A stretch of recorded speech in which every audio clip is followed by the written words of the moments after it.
जय शिवराय मित्रांनो, आज आहे 2 सप्टेंबर आणि 2 सप्टेंबरची परिस्थिती तुम्हाला आता ऑलरेडी माहीत झालेली आहे। राज्यामध्ये अनेक ठिकाणी झडी स्वरूपाचं वातावरण देखील झालेलं आहे आणि आता हे वातावरण सलग 3 दिवस मराठवाडा आणि विदर्भात चालणार आहे।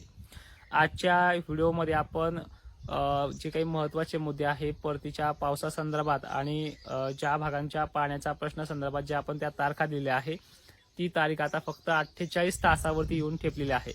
तर बघा, पश्चिम महाराष्ट्र, विदर्भ आणि मराठवाड्याचा थोडक्यामध्ये शेतातून शूट केलेला हा व्हिडिओ आमच्या मित्राच्या शेतामध्ये आज येण्याचा योग आला होता। त्या संदर्भात हा व्हिडिओ शूट करतोय आपण त्याच्या समोरच। तर परिस्थिती बघा, खान्देशच्या नंदुरबार धुळ्याची 4 तारखेपासून ते 6 तारखेपर्यंत ही मिटणारी आहे, पाण्याचा प्रश्न मिटणारी आहे। यामध्ये व्याप्तीचा विषय जर आपण घेतला तर 80%पेक्षाही जास्त आहे, जी व्याप्ती या खान्देशला मागच्या 2 ते 3 महिन्यापासूनही पाहायला मिळाली नव्हती। यामध्ये सर्वाधिक जास्त व्याप्ती राहणार आहे धुळ्याची आणि नंदुरबारची। त्याचा खान्देशचा जळगाव, नाशिक क्षेत्र हे देखील भरपूर व्याप्तीच्या विषयामध्ये येतोय, पण नंदुरबारची व्याप्ती ही 1 नंबरला असणार आहे। मराठवाड्याचा विषय असा येतोय की मराठवाड्यामध्ये